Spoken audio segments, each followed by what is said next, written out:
Jeremy, guess what? What? Exciting news for our listeners. We've hit another milestone, and I think it's even going to lend us a little credibility. Did you hear about what we're going to be able to offer soon? I did not. By listening to UnAccountable going forward, our listeners are going to be able to earn CPE for every episode of UnAccountable they digest. Yes, digest because it takes a whole lot of stomach acid and or heartburn to get through this. But log into that Earmark CPE app, take a quiz, and you can earn 1 hour of CPE credit for listening. How awesome is that? Fantastic. Look at us. We talked about at the end of one of the episodes, we may be doing some good things here. Fantastic work. Well, hop on into that app and let us know what you think of our show.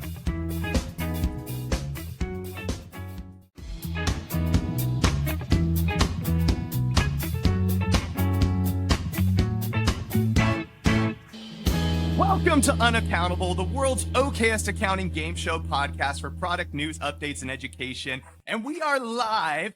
I am your white meat of a host, Tyler Otto, and I am joined by my dark meat co-host, Jeremy Van Groll, sir. Good day. Good day. And you see we have both of our subscribers here online live.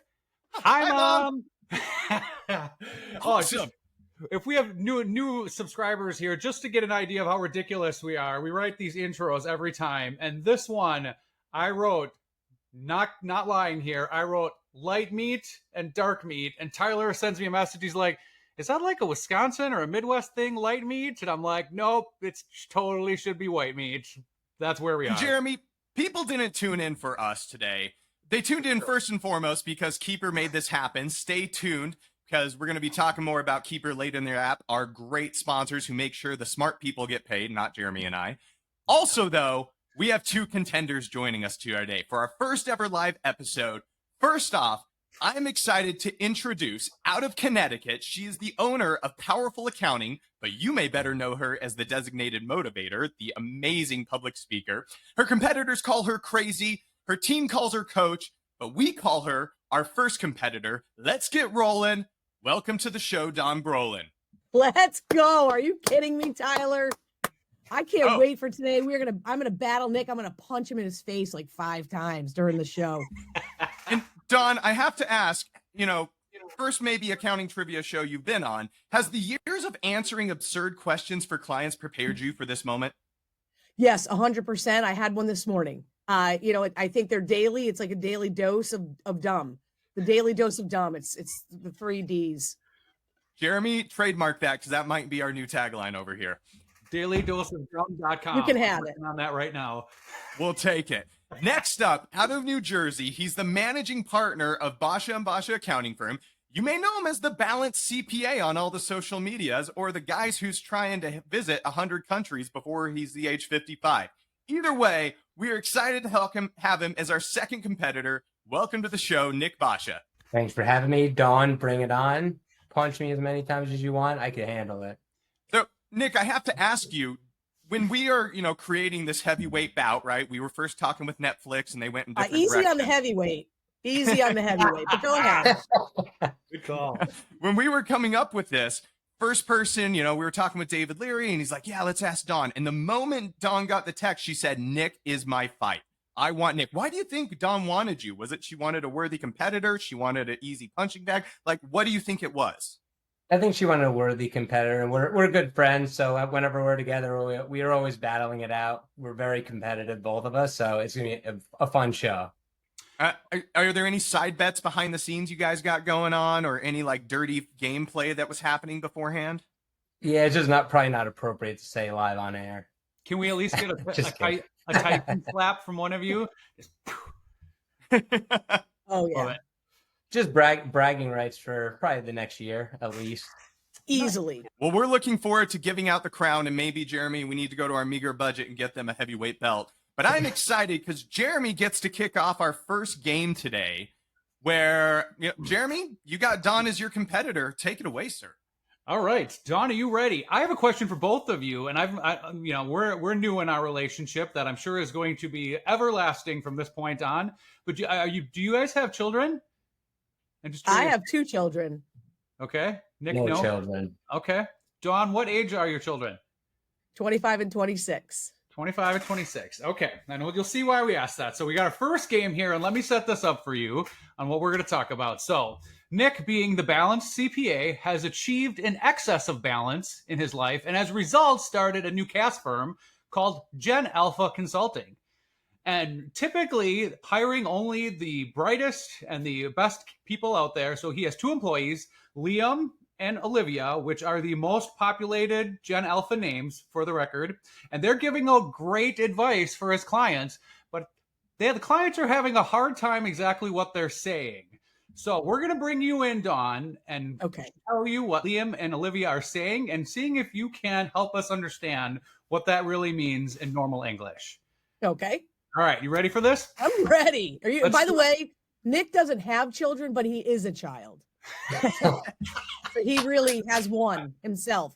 Never growing up. I love it. Same here. All right, first one. So Liam, after finally getting time on the IT company owner's calendar, who does their own books, finds sales tax posted in a revenue account. His response, "That's cap. You need to touch grass, but got you." What is Liam saying there? He is basically saying, you are right. That was a mistake on our part. We need to move that to a liability account. And you know what? We're good. When I got your back, I'll fix it up. No problem. Yeah, I'm going to give you a ding on that one for sure.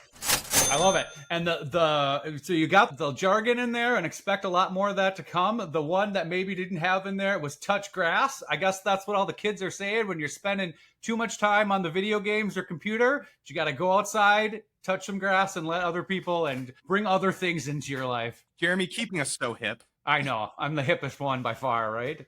For sure. Especially that Monsters Inc. sweatshirt you got going right there. That's right. I love it. It's awesome. So let's move to number 2, the only multiple choice one here. Nick informs Olivia that she's being sent on location to assist a client. She seems displeased. What is Olivia's response to this? A, Creevy Jersey, that's mid. B, Skibbity, Ohio, I'm going to crash out. C, Pla, that's Kansas Cromp. Or D, Schwimp, Utah, I'll hushmo. I think it's going to be C. C, Pla, Kansas Cromp. Yep. Incorrect. All the kids, everything is Skibbity, Ohio. I don't understand. We have a couple employees in Ohio, and I'm like, help me understand what's so bad about this state. But that's the lingo now. Skibbity. Okay. Skibbity, yep. Remember, we're from Connecticut. We talk like normal people. None of the kids today talk normal. Why are they always telling me don't. Sigma and Skibbity? I don't know. Yeah, 100%.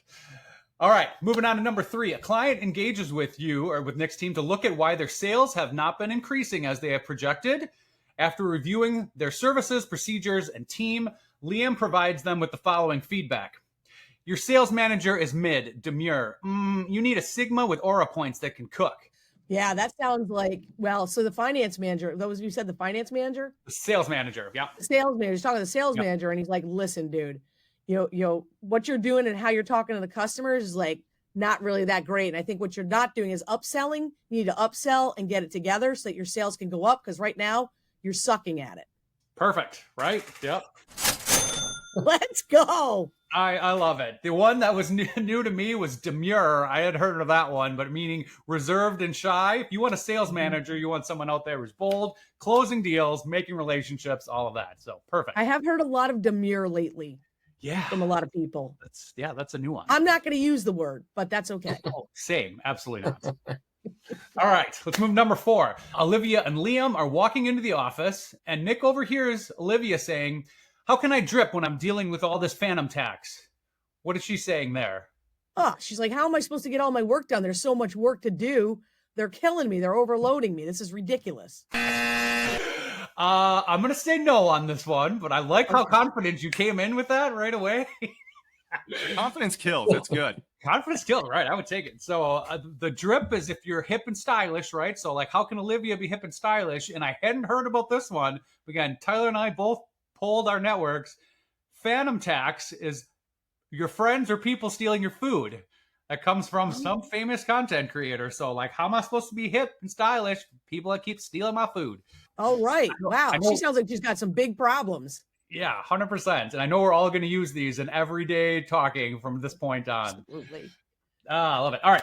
So Nick asked Olivia if their client has met their revenue goal and overall how the client has been doing this year. Olivia's response, bet she low-key fire. She's killing it. Are you kidding me? This client is killing it. 100%. Bet is good.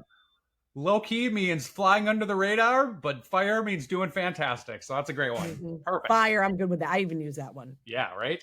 Because we're young and hip, right? Young and hip at 54.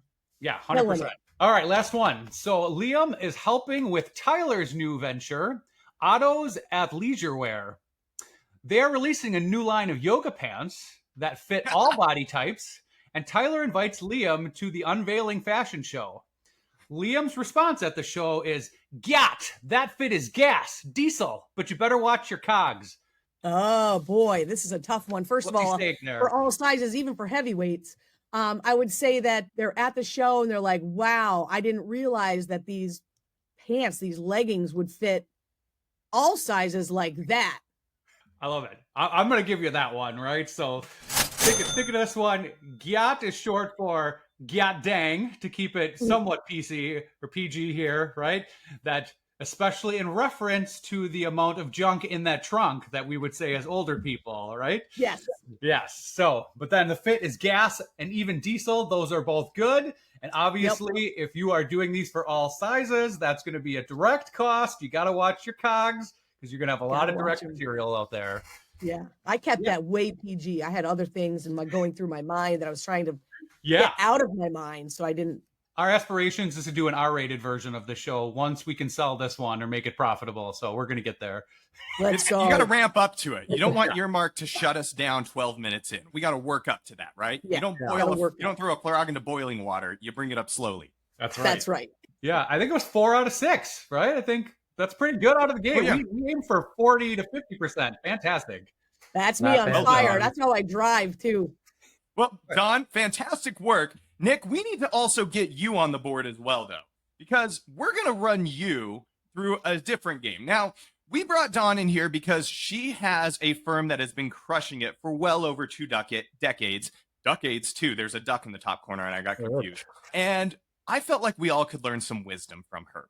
So I got on the phone with her earlier this week and asked her some questions about building a successful firm. And we're going to play a game called That's What She Said, where I'm going to ask you about what did Dawn say when growing a firm and keeping this lifestyle. You're going to have to tell me, what did she say? You ready to play? All right, let's do it. Let's do it. All right, let's discuss this. So first off, which of the following questions did Dawn say is the biggest red flag if this is the first thing a prospective client asks you? Was it A, what is your price? B, how strict are you on IRS rules? C, my taxes are pretty easy. Shouldn't take that much time. Or D, what if I just pay you to show me how to do my taxes? D. Correct, sir. Well done. And Nick, I think all of us know that. The amount of clients that want us to do that, but like, what is your biggest red flag when you're thinking of taking on a prospect? What is it that just triggers in your mind like danger, Will Robinson? It's so funny that was her pick because I literally just had a client reach out to me and like I sent out agreements for the upcoming tax season. They're like I don't want to sign the agreement, but could you just review my return? And I'm thinking to myself, I have years of experience. I do thousands of returns. I'm not going to just review your return. Like that defeats the purpose of what we offer. But like people like try to treat us like we're just like a product. You could just go to an accountant, like it's no big deal. Like we have a lot of knowledge here. So that definitely ticks me off a bit, but you just don't take that client on. I mean, in that regard, because it's going to take more labor to review it, find the mistakes, and then tell them how it's wrong and explain it. Or your only deliverable is review it and say, nope, that's not good. And don't tell them why and charge them more to do it again. Like, that's the only service I would offer. Don, why was this your biggest red flag? Same scenario? I just think it's ridiculous. It's a ridiculous request. It's like, going down to the tire store and be like, hey, show me how to change the tires so I don't have to come back to you anymore. I want to change my own. Like, that guy's in business to change tires. Let him change the tires. Like, that's what we all have our thing that we're really good at. And so I just think it's ridiculous that anyone would even think that would be a service we would provide. I wholeheartedly agree. Nick, starting out 1 for 1. Second question, when considering adding a tool to Don's tech stack, what question does Don ask first? Is it A, Is it cheaper than my current solution? B, does it use AI? C, does it solve an inefficiency or replace a tool that doesn't work? Or D, how much will this company pay me to endorse it? I mean, D sounds good, but I'm going with C. C for sure. Well done, sir. Yes. Does it solve an inefficiency or replace a tool? Although, Don, do any of those other ones factor in? They're funny. The other ones are good. I mean, D may be a factor, but yeah, it's really just about the inefficiencies. And I don't care about price. I always say that. I don't care what the price is of the tool. If it's fixing an inefficiency so I can be on the golf course more, then I don't care what the cost is. And it's just about the efficiencies within my firm and how I run it. And that's why I work 25 hours a week. I love that. And I hope the vendors are hearing that, right? Just like we hear from our clients too. Like, I don't care what the price is. Give me a great product. And we're going to bolster Keeper this time. Same thing. Like they could raise their prices. It's fantastic. It works well. All that all day long. I'm going to pay that. Absolutely. Nick, anything else you consider when adding or replacing something in your tech stack? My number one thing is going to be like time saving. And I always am trying to balance if it's going to be a company win and a client win, like implementing, like, I don't mean don't use like a smart ball. It's like, it just makes our lives a lot easier because I don't want paper and I want clients to have an easy way to get documents to us. So any tool that's like a win-win, I always say that's like a must do, even if, you know, the initial implementation sometimes is what keeps people from implementing a new piece of technology. I don't want to learn something new. My process, I've been doing this for 20 years. I don't want to change it. But once you make that change, and I learned this from Dawn, I'm, you know, her protege, just following her, seeing all her speaking about her tech stack. And I've done to my firm and it's just been unbelievable. So I'm always trying to think like the next thing I could do to just ramp up the business and deliver more. I don't want to put words in your mouth, but it sounded like it said your decision process is looking what Don did. Yep. I do some, I've given her a lot of great ideas. She probably won't give me any credit, but that's what we do. We're a team. We're not stealing each other's clients. We're trying to help each other out. So, but no, I learned a lot from Dawn, but I could teach her a couple things. So he can teach me a lot of things. You want to talk about a travel guru. This guy, he knows how to travel on points and discounts and all the things. Like, he's a genius, and he's a genius in many other ways too. But that's one of the things that, and Nick and I, we haven't had our meeting yet. So we got to do that. Maximizing your credit card purchases, you know, doing the right thing. So, and he's a genius at many things. He's also so open to changing and doing things like prepaying, which we did together. You know, that was both of us. That wasn't one leading the other. We both decided together. And I think that that's really important. And I was on a call with Seth, was on a podcast with Seth Feinberg about community. And that's what you got to find your people. And so Nick's one of my people for sure. I love it. A few more questions for you. Which of the following is not one of Dawn's exclusionary criteria when selecting a new client? So which of these is not one of her rules? No a-holes, no price shoppers, no new businesses, and no ghosts, aka people that don't communicate, they just ghost you. Which of one of those was not one of her exclusions? A-holes, price shoppers, new businesses, or ghosts? Price shoppers. Ugh. I'm sorry, she will not take on a price shopper, but she will take on a new business. If it's worth it, she'll absolutely will. But yeah, if they're a jerk, if they're an a-hole, if they're a price shopper, or if they don't communicate, she said no way, which, Don, I don't think a lot of people starting a firm realize they can be picky about who they take on for a paycheck. Yeah, that's like one of the things for me is like, just because they call us and they are looking for us to be their account doesn't mean that we're going to pick them as a client. Right. And it's really easy. I love the ghosting. Well, of course, the a-hole one is number one. And Tracy's the judge of that. I'm not even the judge of that. Tracy's the gatekeeper, man. You can't get past Tracy. You can't get to me until you get past her. And she's the most delightful human being ever.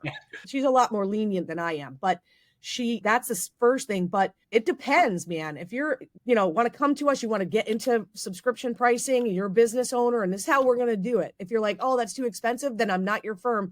And most, especially local clients, I'm like, hey, listen, I'm the most expensive CPA in probably maybe Connecticut, might even be the whole state. I know I'm up there. And so I tell them, if you're looking for cheap work, cheap people, we are not your people. And I want to save you money. Go down the street. There's like 4 of them in town. Go there. I absolutely love that. Because I think that's the hardest lesson to learn when starting your business is sometimes less is more. Picking out the wrong clients early will save you a lot of headache. But it's hard to do when you're trying to just pay your mortgage when you start. Oh, believe me, I would do anything for a penny back when I first started, just about anything. And yeah, that's how we, when you start a firm, you're like, I got to feed my family. You got to make money. And I think everybody kind of goes through that. But the faster we can get people who are new to the business, new to the accounting firm, new to starting something, to start the right way so you don't go through the pain and suffering. I've probably taken 10 years off my life because I went through the time and torture that I went through to build my firm. Now I'm like living life, man. And Nick's done it so much faster. I can remember the client where like that was the turning point in our firm where it's like, I don't really care if I get this client anymore. And I was talking to a new employee yesterday and I'm like, that's a really good feeling where we're at. It's like, we've made this inflection. I'm like, I don't care anymore, right? Like if this isn't the right fit, this is too painful, we're done. But you mentioned your internal partner or employee who is your gatekeeper. What is her role? Tracy is the executive assistant. She does all, I would say the majority, I would say 90% of client communications run through Tracy. So if they call, like they don't call me directly. Nobody calls me directly for the most part, unless we have an appointment. So Tracy, she handles the clients. We call, but we like to call the clients. We want to communicate. But because I understood that my time communicating with them on simple things is a total waste of time. Right. And so Tracy, she just handles it. So people will always call. I'm like, call Tracy. And a new client, I'm in the restaurant. Somebody goes, hey, Brolin, I want you to do my tax return. I'm like, no problem. Here's Tracy's phone number. Call her because I don't do any of that part. And when I don't do that, it breaks the process in a million pieces and it turns out to be a disaster. And then Tracy's pissed at you. And she does. She gets so she calls me Missy.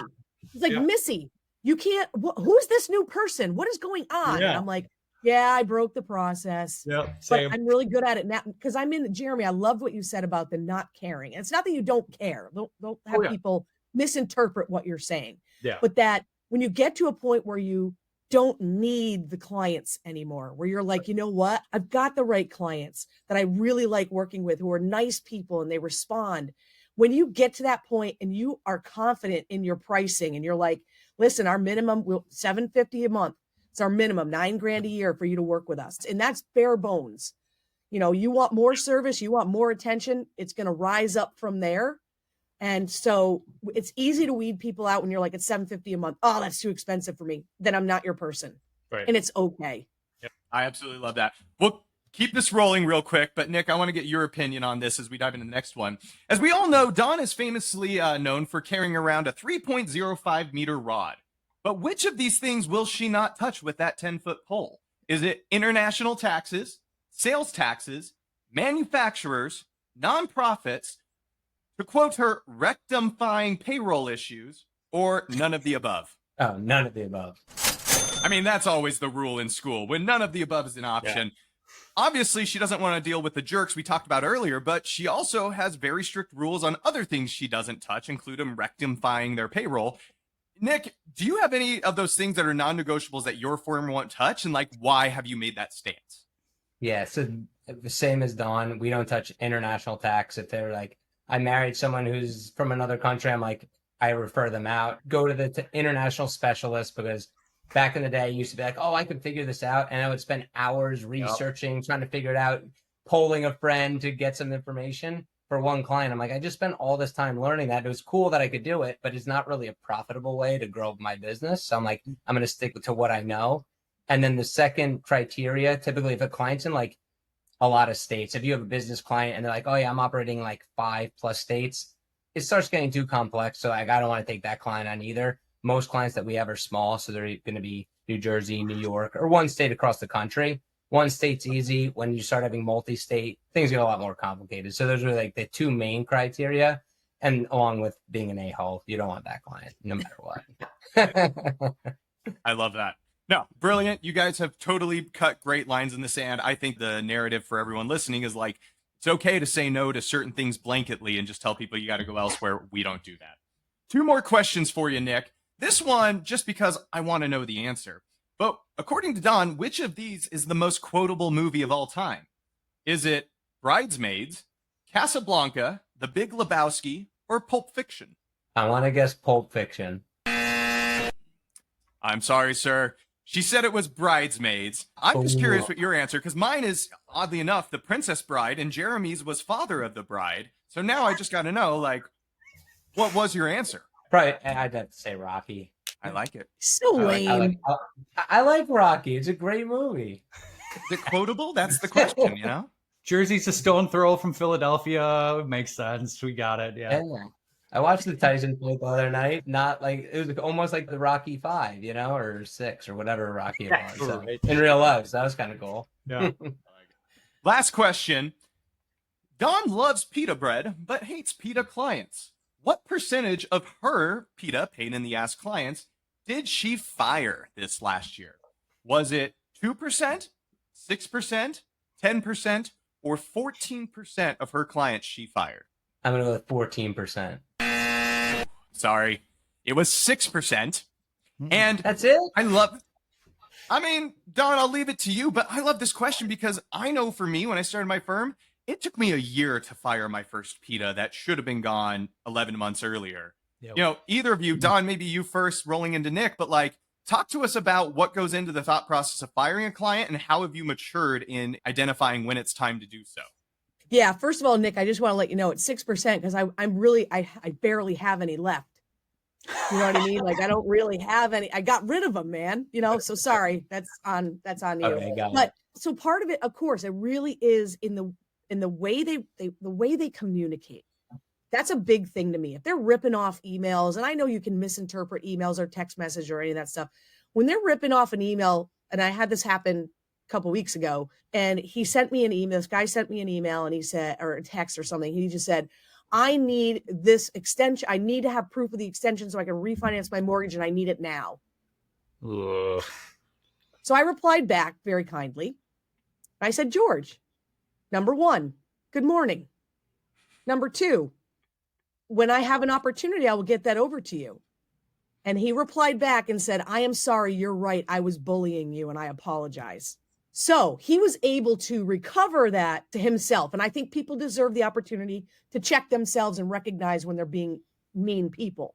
Yep. But if somebody's ripping off an email, and first of all, I don't typically respond right away to those. I'm just I wait, and then I'll respond and I'll say, it sounds to me like we're not going to be able to work well together. There's something that's bothering you about what we do or how we're doing things.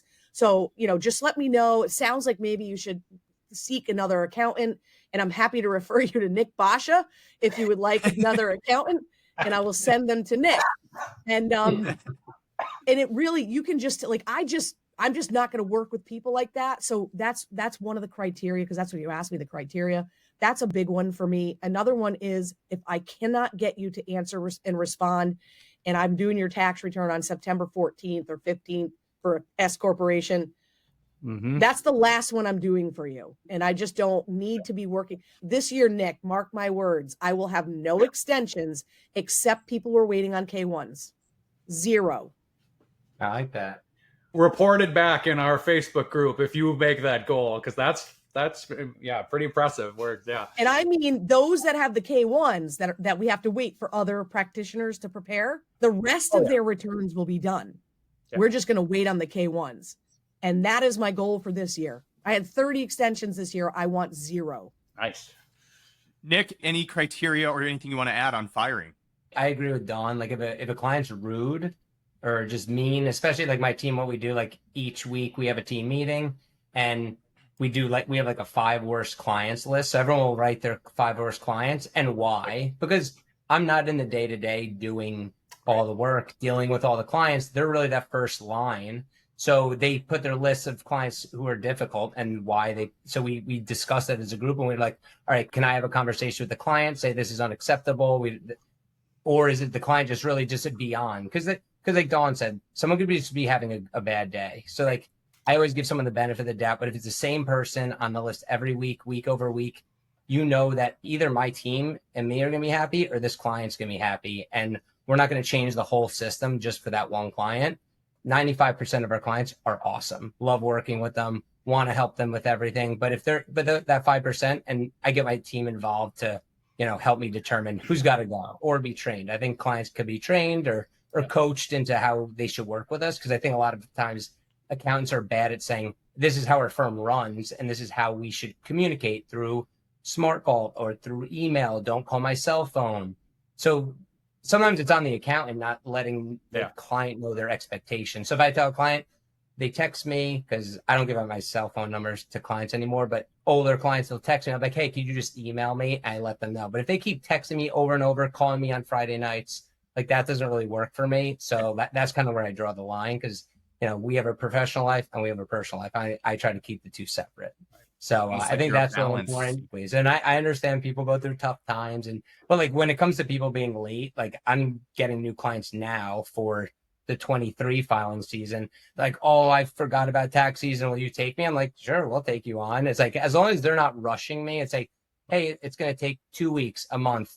That's completely fine. But one thing in like come January, if a client comes and they're like, hey, I need help with 22 amendment or 23 filing, I would say it has to wait till the summer. So like in tax season, we're only working on that filing season, no exceptions. Right. But like right now, if anyone out there has clients they don't want to deal with, send them over. We'll take care of them. We'll get them in line and get them caught up. And then the goal is that moving forward, they'll be on a good path. So love it. Nick, well done, sir. 4 out of 7.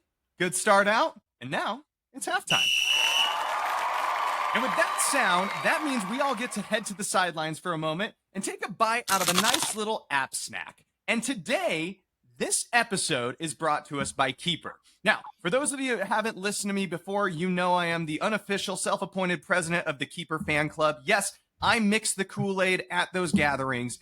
And I will just tell you, folks, it is the 1099 season coming up, that time of year where we all start getting PTSD of trying to collect our W-9s. Now, if you dread all that back and forth coming into the season, you probably heard about Keeper because of me and all the other thousands of accountants raving about it. But for those of you who don't know, Keeper is a practice management tool built to focus on bookkeeping and the month-end close process. Keeper's 1099 tools make it incredibly easy to gather all your W-9s with just clicks of the button. And also, it shows your clients that you're doing the hard lifting for them. Now, this has personally saved me and my staff hours and hours every year of soul-crushing tedium.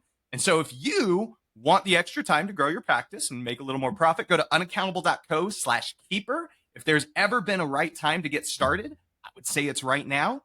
Thank you, Keeper, for sponsoring this episode. Also, thank you, Earmark. Like, you didn't have to lower your standards to bring us on here, but you did. Well, obviously they only agreed because Nick and Don were coming, right. Otherwise Jeremy and I were going to be let out the door. You guys are like, we got into the cool nightclub because you guys were with us. So thank you for that. Don, Nick, any podcasts that you think they should also target? The accounting podcast is good. I like Better Every Day, Darren Root's podcast. That's a lot of fun. I'm a loser. I don't really listen to podcasts. But you're going to start now, right? With this one? Well, obviously. Yeah, right. Of course. This is my favorite. I'm gonna load this up while I golf this afternoon. That's right. I love it. I love it. Well, thank you, Keeper and Earmark. And now back to the game.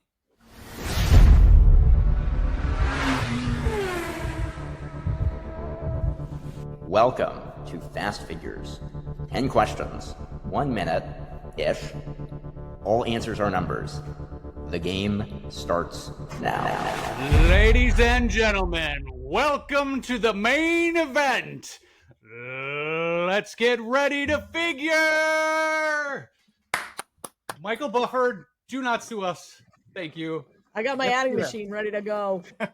All right. So Don is going to be going first. Jeremy is keeping score. Jeremy, any rules you want to enforce before we get into it? I do have a flag. Let's keep it above the belt. Let's keep everything at least PG-13 or better. Thank you. Got it. Yeah. All right. We're going 10 questions. Don, you're up first. Let's put a minute on the clock. And here we go. What is the corporate tax rate for 2024? 20%. No, 22%. Oh my God, I'm panicking. Within 2 days, what date in December does the movie Die Hard take place? Oh my God, who cares? December 30th. Okay. Within 5 days, what day will the IRS shut down their e-file system?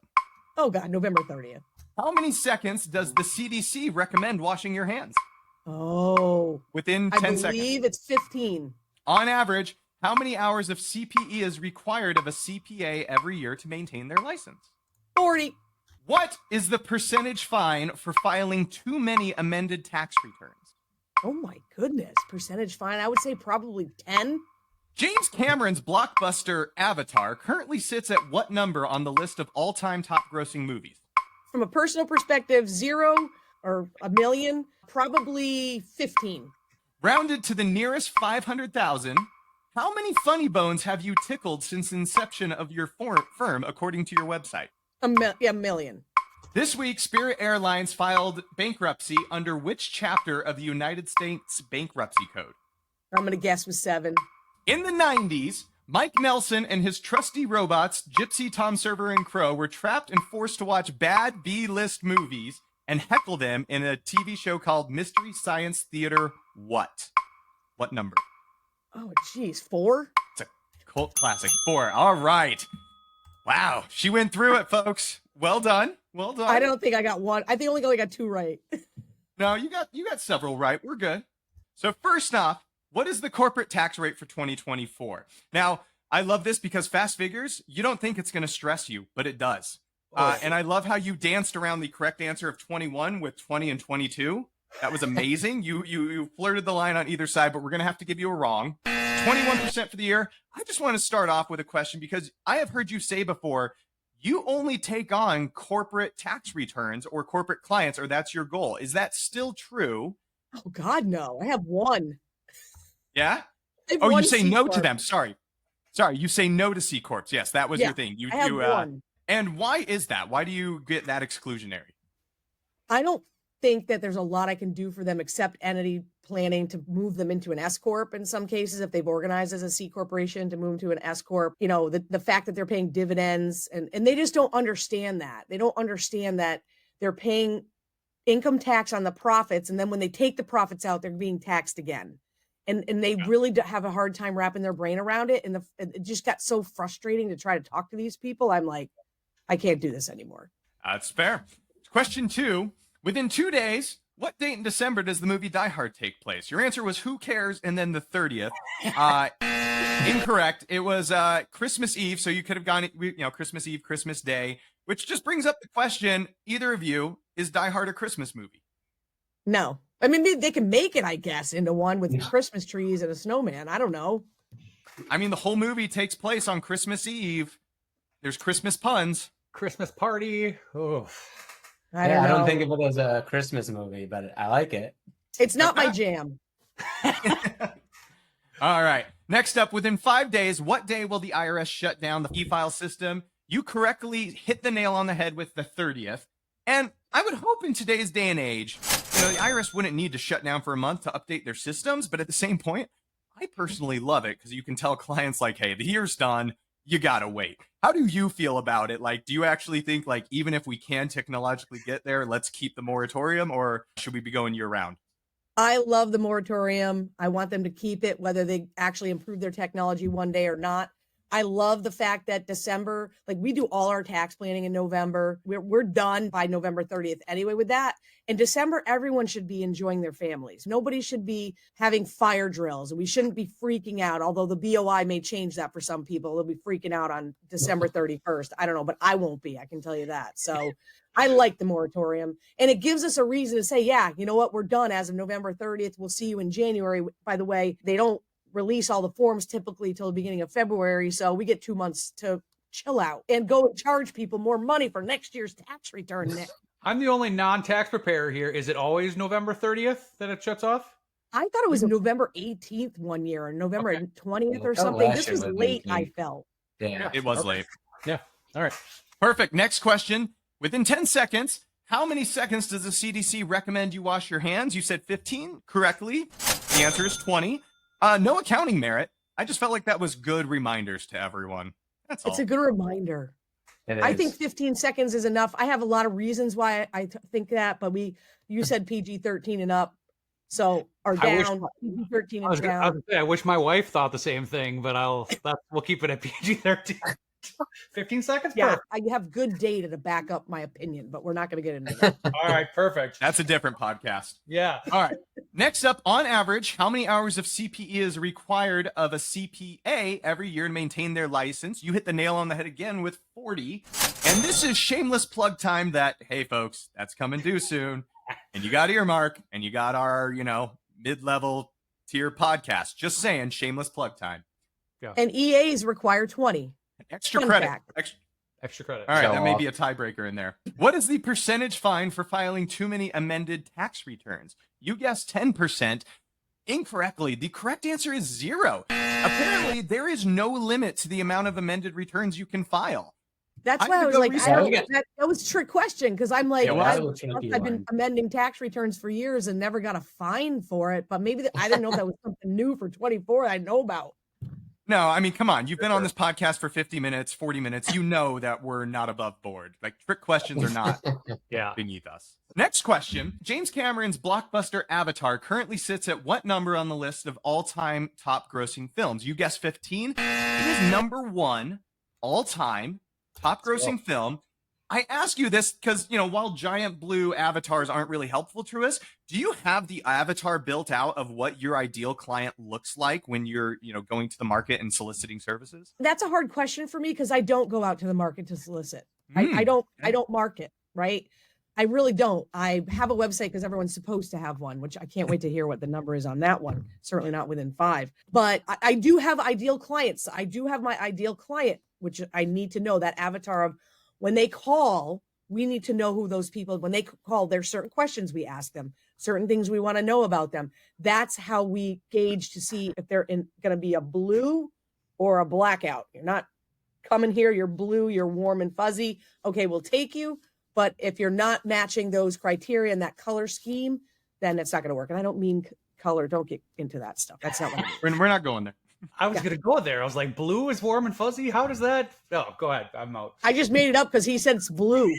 Okay, got it. We did this at our last retreat and went through our ideal client avatar, and it was helpful, but it's hard, right? Like, it was harder than I thought it was going to be. It was harder than doing our mission and our vision and all of that stuff. But at the same time, too, we built out a list of green flags and red flags right away. As there you go. And super helpful. I was like, all right, they've done this. Let's look at that. So yeah, I think that's a big portion of it as well. I think it's a lot easier to define your worst client and then build from there. Because like the other day, a client walked in unannounced, no appointment, with a stack of papers in his hands. And he goes, I'm like, do you have an appointment? He's like, no, I'm just looking for an accountant. I'm like, well, we were in the middle of lunch. I'm like, let me get your email and we'll schedule an appointment. And he's like, I don't have an email. Ooh. Bye. No. Yeah, I was like, yeah. So I referred him to my dad because Nick's immediate response was, do you know Dawn? I know Dawn. She'll be fantastic for you. Nick, if you ever do that, I will drive to New Jersey and beat you to death. 3 more questions, Don. Rounded to the nearest 500,000 or $500,000. How many funny bones have you tickled since inception of your firm, according to your website? You have your stats of how many clients served, dollars saved, and then how many funny bones tickled. Your correct answer was 2 million. I'm sorry. But I asked this because you have developed a brand. Like, all of us know you as someone that is just, you make accounting fun. Like, when we see you speaking at Intuit Connect, we add you to our list because we want to go someone that's engaged with community. Can you tell us about the importance of the designated motivator in the brand that you've built, what that has done for your career, your firm, all the above? Yeah, it's really the building of that brand happened because I started volunteer coaching college softball. And I didn't know what my role was going to be on that team because I'm not a technical teacher. So I just decided I would be the person who's going to motivate these kids and have their backs at all times and buffer from the big boss jerk head coach. And I was going to be like the cool person in between.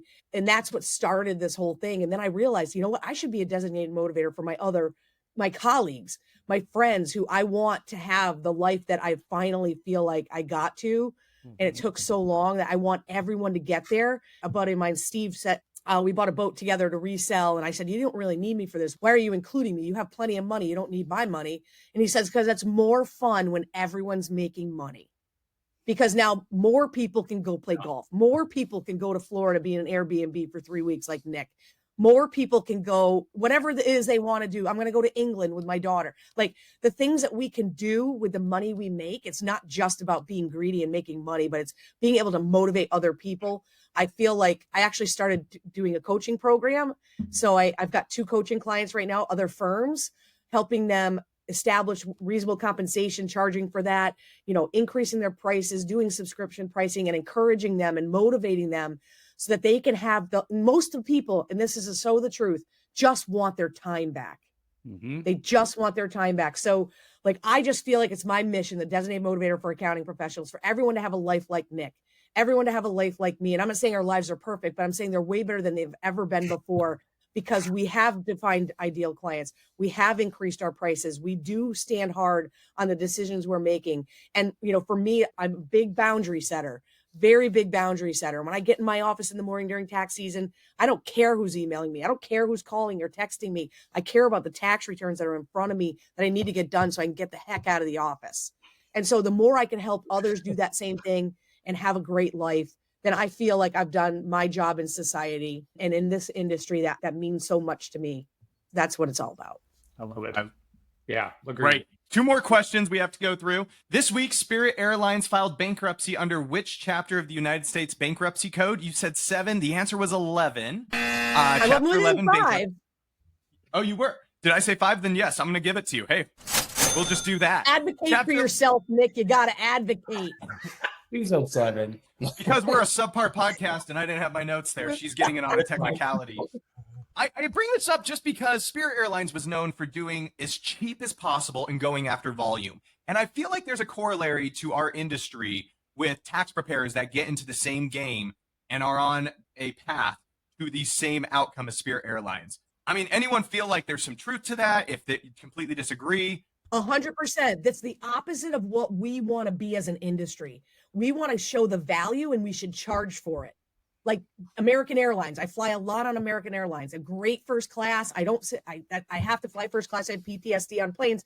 So I have to, that's a whole nother podcast. And so, and what's interesting about Spirit Airlines is they would be cheap tickets, but then they'd charge you by $1 million if you brought a bag with you, for goodness sake, imagine, right? But I really feel that our industry needs to step it up and work with less clients and charge more money, because of the value, the education, the experience, all the things that we have built up over the course of time. And I feel that if we don't do that, we've got to make a change there. I love it. Yep. Last question, just to keep this game going. I asked you about, in the 90s, Mike Nelson and his trusty robots, Gypsy, Tom Servo, and Crow were trapped and forced to watch B-list movies on a spaceship in this show titled what? Mystery Science Theater? 3000 was the answer. For those that know the cult classic, it had a cult following, but its primary role was to take things that were awful and boring that people had written off, such as B-list movies, and make them fun again. Don, I think you already answered this, so for the sake of time, I'm going to keep us rolling, but I did want to have an opportunity to make sure we had time to talk about how you have made accounting fun. We thank you for that. Just for the sake of time, we got to move on and get Nick. Let's go. Here. So, Nick, we're going to put another 60 seconds on the clock, and then Jeremy's going to tell us who wins. Here we go. How many digits are in a standard Social Security number? 10. Due to weekends and holidays, what day is tax day this coming April 2025? April 15th. What is the fee you are charged when filing your beneficial ownership information? $500 a month. A neutral or balanced pH in a liquid is represented by what number? 7. What is the highest marginal federal income tax rate for individuals in 2025? 37. Just seeing if you were paying attention earlier, a 10-foot pole is how many meters long? 3. To be eligible for Social Security, a taxpayer must earn in how many quarters to earn Social Security credits? 30. Within 15%, Google owns what percentage of the world search traffic? 48. As it currently stands, the Tax Cuts and Jobs Act's provisions end at the end of what year? 2025. Within 15%, according to a survey by Resume Builder in September, of the 1,250 respondents, how many remote workers had a second full-time job? 25%. Well done, sir. Calling it off there. How do you feel after that? Right after I answered a few, I was like, oh man, but in the interest of time, this is a fun part of me. Okay, first off, I wanted to start you off with an easy one, not to belittle you, but how many digits in a standard Social Security number? How many are in yours? 9. All right, we got it wrong there. But hey, trying to give you softballs out the gate, but you know what? You redeem yourself later. It's nerve-wracking being on Oh, the yeah. spot. You got the corporate tax rate wrong. That's so easy. Yeah. Due to weekends and holidays, what day is tax day this coming April 2025? You didn't fall for the trick question that wanted you to overthink it. It is April 15th. There is no holiday or weekend adjusting it. Well done, sir. Let's get into some real questions that I want to talk about. So first of all, what is the fee you are charged when filing your beneficial ownership information? You said $500 a month. That would be steep. Yeah, that's the penalty if you don't file it. So then after I was like, oh crap, I got that wrong. I do absolutely fail the CPA exam now because it's like the double negatives and just overthinking things. Oh yeah. Yeah, it's free. It's really easy. I would say it depends. Ooh. Okay. Why? That's what I would have said. Why is that? If you utilize a tool like CorpNet, you'd pay $205.72, I think it is, something like that. Yeah. The reason I wanted to bring this up is I know of several people whose clients have gone to file, and due to Google searches or other people telling them, they think they're filing and end up on a website that's going to do it for you. I did mine and Jeremy's BOI in like 8 minutes. It's super easy. But do you see anything, whether it's BOI or other stuff, where people are getting lost to internet trolls, I guess you would say, that are just trying to intercept that traffic? Do you see that often with your clients that come to you that have gone astray? It's hard. Like no clients have told me they've had that experience, but I use CorpNet as well. So if the client, we sent them the instructions to do it themselves. Most accounts I've talked to are not filing it on behalf of their clients. Because one of the biggest pain point is you have to upload either their driver's license, passport. I did mine today in 2 seconds. So like even the business I own with my brother, if you make like a FinCEN ID on the personal level, filling it out is so easy because you just have to put your business information and your FinCEN, and then whoever else owns the business, their FinCEN, and it's done. I literally did mine in under 5 minutes easily. So get out there, folks. Do it. Remind your clients, because who knows if they're actually going to charge the fees, but it ain't going to be worth it. Yeah. Next question. A neutral balanced pH in a liquid is represented by what number? Hit the nail on the head at 7. Well done. And I ask you this because you are the Balanced CPA. What does that brand mean, and what are you trying to advocate for with that? So kind of fish selling off what Dawn said is like just having a balanced lifestyle. But like when I first met Dawn, like my firm was nothing like what it was today. And we met in 2018. So it's not like, so six years ago. And she just taught me, you know, about her tech stack and setting boundaries and implementing workflows. And I used to just work so much, and I felt like my whole life was revolved around my firm and just, you know, taking care of my clients, doing taxes. And like, I was like, felt like I was missing out the best years of my life that I wanted to like travel and do things. And that's always been my passion. So like when I first started, I would maybe go on 1 trip a year. Then the goal next year was 2 trips a year. And now I go on 10 vacations a year on average. And I'm traveling literally all over the world, Thailand, Bali, like, just doing like really big fun trips. And that's what I'm passionate about. So I think everyone out there, I'm not preaching what they should like to do. If it's just going to your kids' soccer games or things like that, it's like knowing what's actually important. Cause like I actually enjoy doing accounting. I enjoy doing taxes, but that's not my passion. Like I don't get like driven to like, oh, I can't wait to do tax season. I like doing tax season because I enjoy it. I'm good at it, but then it affords me to have the lifestyle that I want to live and the things that I love to do. So like, I feel very fortunate about that. I don't think like a lot of people have a job that's just like super fun. They're so passionate every single second, and that's all that they care about. So I think it's balancing like what really makes you happy. I think that's why we do what we do. So I agree. Like finding a tribe, so huge, right? And Tyler and I have that as well. So again, if there's one thing we can hit home, if you guys did that, we've done that, or wouldn't be here in front of you or with any of our firms. But I also have to say how astonished I was after you biffed the Social Security one and then got the PH one right away. And I was like, wow. I mean, it's hard. I get it. Like, you're better than I think I've ever done on all of them. But I was impressed. Like, where did that one come from? I love it. To keep this party rolling, I'm going to glaze over the next 3 because I really want to get into the 4th question from now. What is the highest marginal federal income tax rate for individuals in 2025? I threw in 2025 just to see if you'd overthink it again. It's 37% still, folks. It's not changing. Well done, sir. Good answer. Seeing if you were paying attention earlier, a 10-foot pole is how many meters? We dropped that on you. It's 3.05. And because we were specific earlier, I'm going to give you a no there. And the last one we're going to gloss over is to be eligible for Social Security, a taxpayer must earn how many quarters of Social Security credits? You have to have 40, not 30. I'm sorry, sir. But these are things that even I'm constantly like, I don't remember this unless you encounter that client that moved to the US 20 years ago and now they're actually worried about it. It's amazing the amount of things that like, yeah, when you know them until you don't. So I love just the emphasis on even well-trained CPAs. You're only as good as the research you can do. This is where I want to focus. So as it currently stands, the Tax Cut and Job Act provisions end at the end of what year? You correctly said 2025. Now, again, I don't want to get political. We have a new administration coming in. You got that right. Do you view this change coming up at the end of the TCJA and then possibly new stuff coming on? Is this making our jobs worse? Is this making prospects for us better? How do you view all the changes in tax policy as a firm owner? As the laws change, it's valuable for us. It's more work for us, but it also makes people need us more. So like when the law changed in 2018, it was like the biggest tax reform since I think like 1986. So that made me super valuable as a young CPA, someone who has 40 years of experience more than me. Now everything, it's almost levels the playing field. So that I personally like that.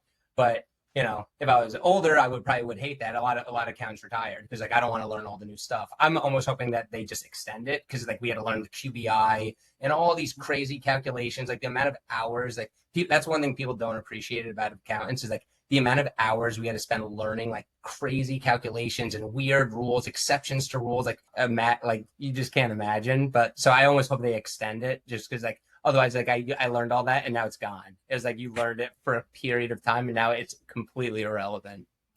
I wholeheartedly agree. I think it's blue ocean. If you're looking to get in the industry and wonder how you break in, those changes, it's kind of a godsend. So 2 more questions to review. Within 15%, Google owns what percentage of the world's search traffic? You said 48. You barely hit the window. It's 61%. And this is just interesting because I don't know if you guys saw, but we're just going to put it out there because it was in the news.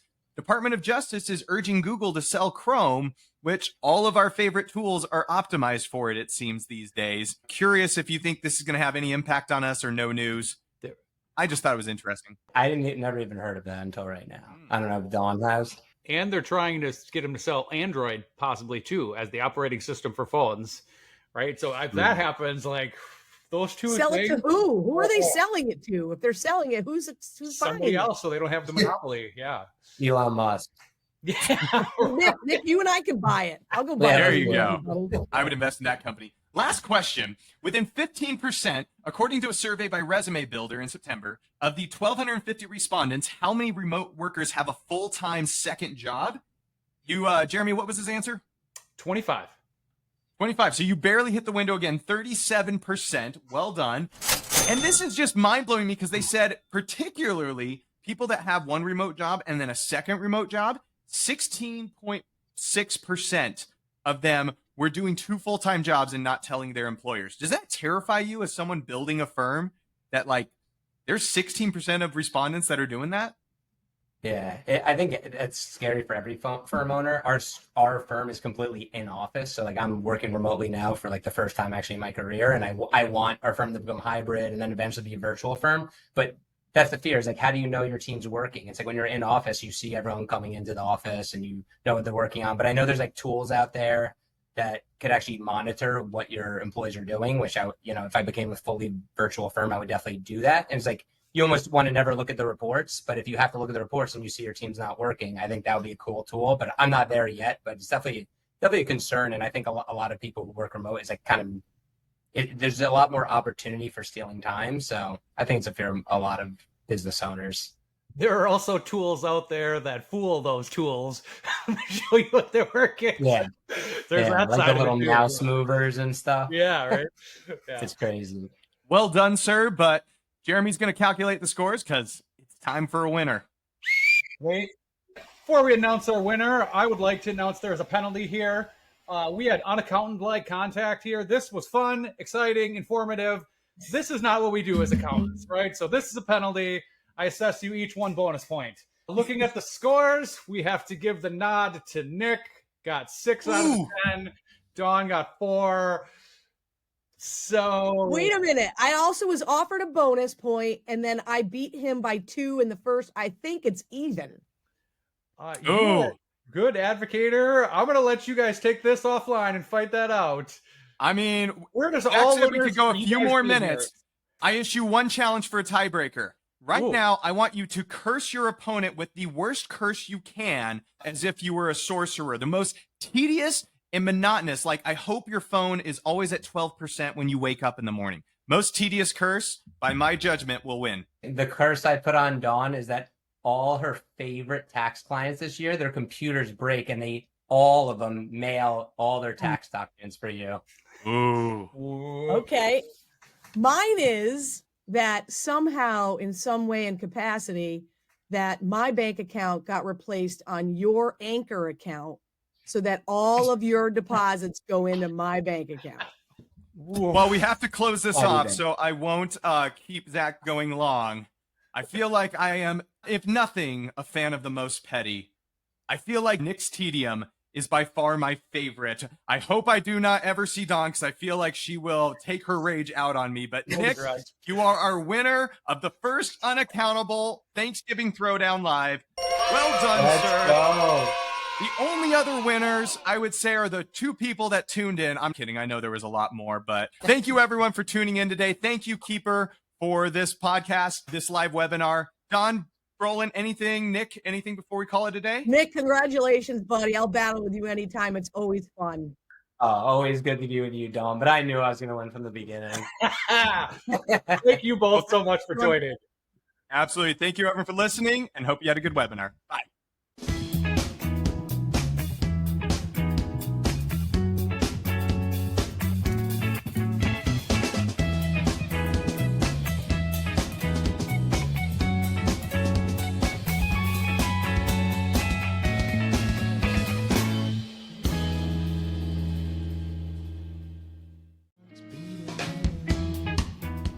Hey, Tyler, my staff has asked me to get better knowledge and training in spreadsheets and Excel. Any ideas?